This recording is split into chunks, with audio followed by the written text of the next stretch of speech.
রাজার হিউজদের মাথাতে লড়াই করেছিল। আমরাও 100 কোটি হিন্দু বাংলাদেশের 1.5-2 কোটি হিন্দুর জন্য লড়বো। বাংলাদেশের সঙ্গে যুদ্ধ ভারতের কাছে তো কয়েকদিনের ব্যাপার নয়, কয়েক মিনিটেই ফয়সলা হয়ে যাবে। প্রায় 2 বছর ধরে ইতিহাসের চরম তিক্ত পর্যায়ে রয়েছে ভারত বাংলাদেশের সম্পর্ক।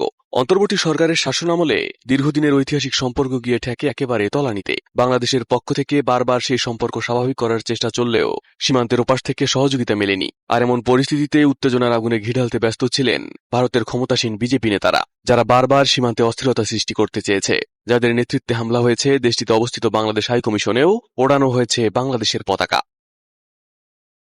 তবে কাকতালীয়ভাবে বিজেপির সেসব উগ্রবাদী নেতাদের দখলে চলে গেল ভারতের রাজ্য সরকার। পশ্চিমবঙ্গের বিধানসভা নির্বাচনে দীর্ঘ 15 বছরের তৃণমূল কংগ্রেসের রাজত্ব ভেঙে ভূমিধর জয় পেয়েছে বিজেপি। আর এই জয়ের মাধ্যমে মমতা ব্যানার্জিকে পরাজিত করে রাজ্য সরকারের মসনদে বসতে যাচ্ছেন বিজেপি নেতা শুভেন্দু অধিকারী।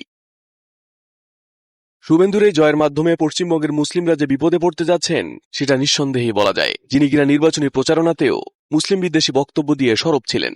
শুধু মুসলিম বিদ্বেষী বক্তব্য নয়, বাংলাদেশ বিদ্বেষী বক্তব্য ছিল চোখে পড়ার মতো। দেশটিতে থাকা মুসলমানদের বাংলাদেশে অনুপ্রবেশকারী বলেও আখ্যা দেন শুভেন্দু। এমনকি নির্বাচনে জয় পেলে সেসব অনুপ্রবেশকারীদের ভারত থেকে বের করে দেওয়ার হুঁশিয়ারি দেন বিজেপির এই নেতা। সবাই তৈরি, বাংলা বাঁচাতে হবে, বাংলাকে বাংলাদেশ হতে।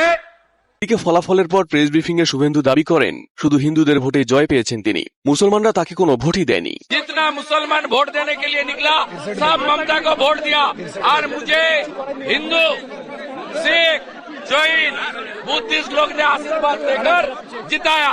ये जीत हिंदुत्व का जीत है, ये जीत बंगाल का जीत है, ये जीत नरेंद्र मोदी जी का जीत है।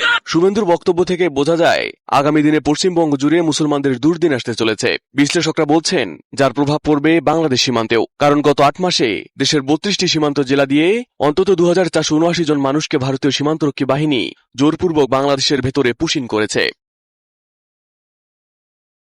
এদিকে পশ্চিমবঙ্গে এমন জয়ের পর প্রধানমন্ত্রী নরেন্দ্র মোদীও অনুপ্রবেশকারীদের বিরুদ্ধে কঠোর পদক্ষেপ নেওয়া হবে বলে আশ্বাস দেন। पलायन रुकेगा। पहली कैबिनेट में ही आयुष्मान भारत योजना को हरी झंडी दिखाई जाएगी। তবে অনুপ্রবেশকারীর নামে সীমান্ত দিয়ে পুশিন করার এই সংখ্যাও এখন ঢাকায় উদ্বেগ বাড়াচ্ছে। তবে শুধু পশ্চিমবঙ্গ নয়, আসামেও টানা তৃতীয়বারের মতো ক্ষমতায় ফিরছে বিজেপি। ক্ষমতার মসনদে বিজেপি নেতা হিমন্ত বিশ্ব শর্মা, যিনি নিজেও একজন কট্টর মুসলিম বিদ্বেষী, নির্বাচনী প্রচারণায় এআই ভিডিও ব্যবহার করে বাংলাদেশ এবং মুসলিম বিদ্বেষী অপপ্রচার চালিয়েছেন অসংখ্যবার।